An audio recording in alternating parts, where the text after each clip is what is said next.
আপনি একজন দেশের নাগরিক হিসাবে আপনার মূল্যবান ভোটটা আগামী নির্বাচনে কাকে দিবেন ভাবছেন? আসলে ভোটটা হচ্ছে একটা নাগরিকের ব্যক্তিগত অধিকার।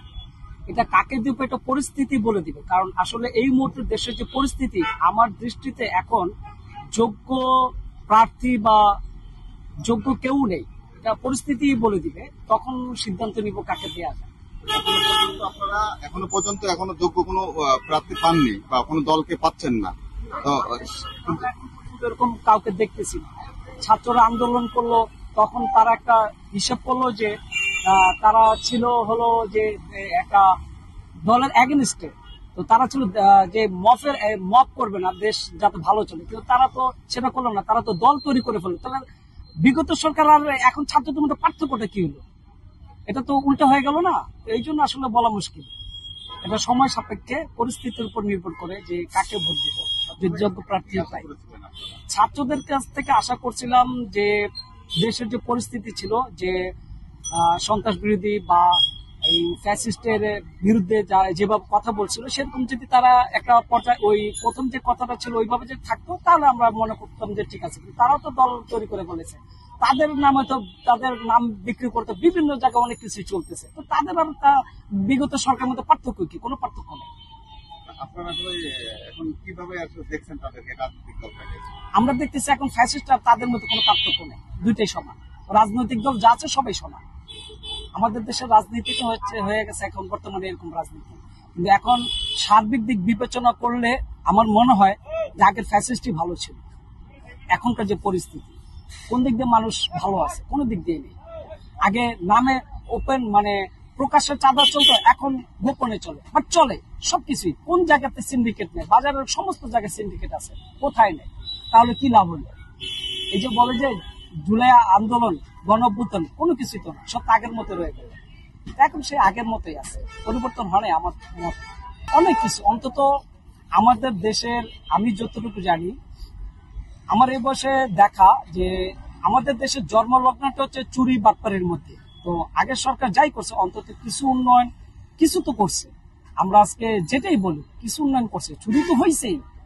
এখন একটা ঘরে যদি একটা লোকের 5টা ছেলে থাকে, 5টা ছেলে তো এক সমান হয় না, একটা একরকম হয়। কোনটা ভালো হয়, কোনটা সন্ত্রাস হয়, এই বিভিন্ন রকম। তো দলের সবাই তো চোর না। আমার হিসাবে যারা ভালো, যোগ্য এবং সৎ, তাদেরকে রাখা উচিত। আর বাকি যারা দোষী, তাদের অবশ্যই শাস্তি হওয়া উচিত আমি মনে করি। এটা নিষিদ্ধ বললেই হয়ে যাবে না, নিষিদ্ধ হবে না। কারণ আমি আজকে বাংলায় কথা বলি, আমি বাংলাদেশি, এটা বুক ফেলে গর্ব করি। কার কারণ? ওই সময় তো ছাত্র ছিল না বা ওই রকম কোনো কিছু ছিল না। ওই সময় যারা ছিল, আমার দৃষ্টিতে মহান মুক্তিযুদ্ধে যাদের অবদান ছিল, আমি মনে করি যে বীর নেতা যারা, শেখ মুজিব ছিল, জিয়াউর রহমান ছিল, আতল গমনি ওসমানী ছিল, প্রত্যেকটা জায়গায় তাদের অবদান ছিল। এবং আমি মনে করি কারো নাম বাদ দিয়ে কাউকে নাম ফ্লাশ করা উচিত না। প্রত্যেকের অবদান আছে, সুতরাং প্রত্যেককে আমাদের স্মরণ করতে হবে। অবশ্যই অবশ্যই গুরুত্ব দিতে হবে, কারণ তাদেরকে তো আপনি কখনোই মুছে ফেলতে পারবেন না। কারণ তাদের জন্য আমরা আজকে বাংলাদেশ, আমরা গর্ববোধ করি, আমরা বাঙালি। তাদের ওই মুক্তিযুদ্ধের এটা না থাকলে তো আমরা বলতে পারতাম না যে আমরা বাঙালি। আমরা তো তাহলে পাকিস্তানি হয়ে যেতাম। তাহলে অবশ্যই তাদের অবদান অস্বীকার করার মতো কিছু নেই। আমার হিসাব তো হচ্ছে এইটা। সেক্ষেত্রে তো নির্বাচন তো হবেই, নির্বাচন তো অবশ্যই না। আপনি কাকে দিবেন ভাবছেন? এটা এই বর্তমান দেশের আসলে এই মুহূর্তে এটা বলা খুব মুশকিল। আমি আসলে আস্থা পাচ্ছি না। আমার দৃষ্টিতে আমি কোনো যোগ্য ব্যক্তি দেখতেছি।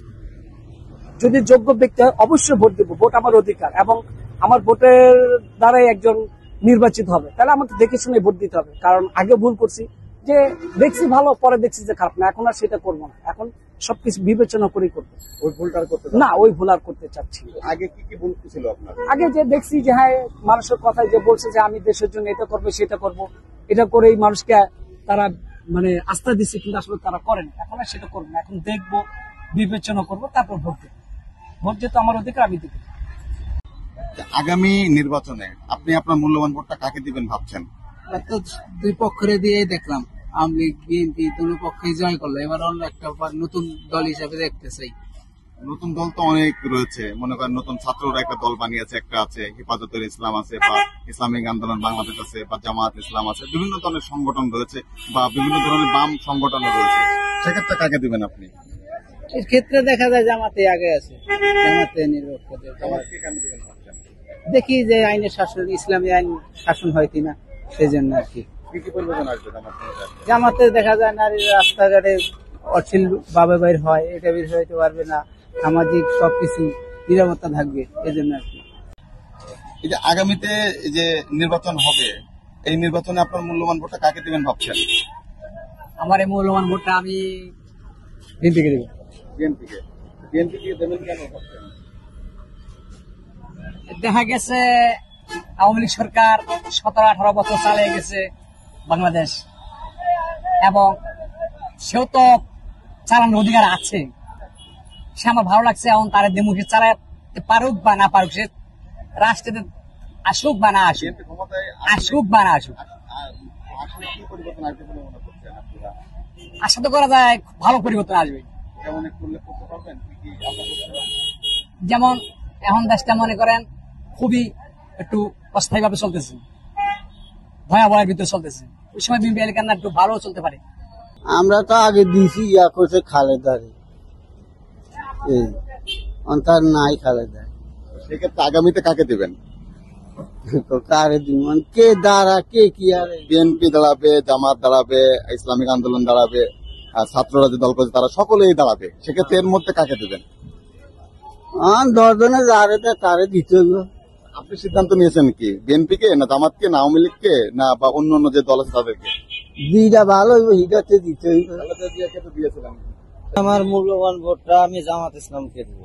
জামাতকে দিতে। জামাতকে আসলে কেন দেওয়ার সিদ্ধান্ত নিয়েছেন, বা জামাত ক্ষমতা আসলে কি পরিবর্তন আসবে বলে মনে করছেন? ওনারা আসলে আমার মনে হয় দেশের সবকিছুই ভালো হবে, আর আমার মনের থেকেও আমি জামাত ইসলামকে পছন্দ করি। কি কি ভালো হবে একটু বলবেন কি? সবকিছুই ভালো হবে, যেমন যেমন হলো এই দেশের হলো যে অবস্থা, সবাই তো সবকিছুই তো লুটপাট করে নিয়ে যাবে। আমার মনে হয় আর কি এই দেশের সবকিছু লুটপাট করে এরা নিতে পারবে না, আর নিবেও না, সে বিশ্বাস আমার আছে। ঠিক আছে। এই যে আগামী নির্বাচনে আপনার মূল্যবান ভোটটা আপনি কাকে দিতে যাচ্ছেন? যে ব্যক্তি ভালো কাজ করবে বা আমাদের সুবিধা অসুবিধা দেখবে, আমরা তাদেরকেই ভোট দেব। আসলে সবাইকে তো ভোট দিতে পারবেন না, সবাইকে না। যে কোনো একজনকে দিবেন, আর সবাই কিন্তু ভালো কাজ করার প্রতিশ্রুতি দেয়, এর মধ্যে একজনকে দিতে হবে আপনার। তো সেক্ষেত্রে কাকে দিবেন? যারা ভালো প্রতিষ্ঠা করবে, তারা দেশের উন্নয়ন করবে, যারা আমাদের দেখবে, আমাদের দেখাশোনা করবে, যারা গরিব মানুষের তো দেখাশোনা করবে, আমরা তাদেরকেই ভোট দেব। সবাই কিন্তু গরিবদের পক্ষে থাকার চেষ্টা করে বা জি। প্রতিশ্রুতি দেয়, জি। কিন্তু সবাইকে তো ভোট দিবেন না, না, একজনকে দিতে হবে। একজনকে দিতে কাকে হবে। দিবেন? এখন আমার সিদ্ধান্ত নিয়েছেন কাকে দিবেন? সিদ্ধান্ত এখন মনে করেন আমাদের আসলে বিএনপি আছে, তারা যদি ভালোভাবে কাজ কাম করে আমরা তাদেরকে ভোট দেব। বিএনপিকে দিতে যাচ্ছেন? জি। বিএনপি আসলে কি কি পরিবর্তন আসবে বলে মনে করছেন? হয়তো দেশের আইন শৃঙ্খলা বজায় রাখবে বা গরিব দুঃখের দিকে তাকাবে। ঠিক আছে, আইন শৃঙ্খলা মেনে চলতে হবে, এরকম ভাবে আর কি চললে আমি তাদেরকে ভোট দেবো। মনে করেন দেশের জন্য যে ভালো উন্নয়ন করবে তাকে আমরা প্রয়োজন, তাদের প্রয়োজন, কথা বুঝছেন। আর মনে করেন সবচেয়ে আমরা ডাক্তার ইউনিভার্সিটি মনে ভালোই যাই, বুঝতে পারি, এটাই আর কি। ডক্টর ইউনূসকে আসলে আপনার কেন ভালো মনে হচ্ছে? আপনি কি আর কি ওনার কি কাজকে আপনি ভালো মনে করছেন, ভালো পাচ্ছেন আপনারা? সবকিছু নিয়ন্ত্রণে আনতে আছে, এটাই আমাদের কাছে ভালো লাগতেছে। যে মনে করেন কোনো বিশৃঙ্খলা নাই এবং কোনো চাঁদাবাজি নাই, কোনো কিছু নাই, এই জন্যই ভালো লাগে আর কি। জি, এই জন্য। আগামী নির্বাচন তো আসলে ডক্টর ইউনূস তো নির্বাচন করতে পারবে না, কারণ ওরা তো কোনো দল নাই। সেক্ষেত্রে অন্য অন্য দল যারা বাংলাদেশের রাজনীতিতে নিবন্ধনকৃত যেসব দল রয়েছে তারাই নির্বাচন অংশগ্রহণ করবে। এর মধ্যেই কিন্তু আপনার একজনকে পছন্দ করে নিতে হবে। সেক্ষেত্রে আপনি এখনো পর্যন্ত কাকে আসলে ভাবছেন, কাকে ভোট দিবেন ভাবছেন? আমি এখন তো মনে জামাত তো এখন বলা যায় না, জামাত তো মনে হয় নির্বাচন করতে পারে কিনা এটা সন্দেহ আছে, করতে পারি না। তারপর জামাতে জামাত নির্বাচনে আসবে, সেক্ষেত্রে নির্বাচনে আসলে আপনার কি জামাতকে ভোট দিবেন ভাবছেন? আশা করি জামাতে দেওয়ার চিন্তা ভাবনা করছি। জামাতকে ভোট দেওয়ার চিন্তা ভাবনা, আচ্ছা জামাতকে কেন ভোট দেওয়ার চিন্তা ভাবনা করেছেন একটু বলবেন কি? কারণ কোন আওয়ামী লীগ আছিল, বিএনপি আছিল, কথা বুঝছেন। এই জন্য মনে করেন নতুন একটা দল আমরা দেখতাম চাই আর কি, যে সে কিরকম দেশ চালায়, এই জন্য। আগামী নির্বাচনে আপনি আপনার মূল্যবান ভোটটা কাকে দিবেন ভাবছেন? আমরা বিএনপি করি, বিএনপি কে ভোট দেবো। বিএনপিকে দেবেন। বিএনপিকে কেন দিবেন ভাবছেন, বা বিএনপি ক্ষমতা আসলে কি পরিবর্তন আসবে বলে মনে করছেন? বিএনপি ক্ষমতা আসলে ভালো করলে আবারও দেবো, যদি ভালো ব্যবহার করে তাহলে আবারও দেবো, না হলে দেবো না।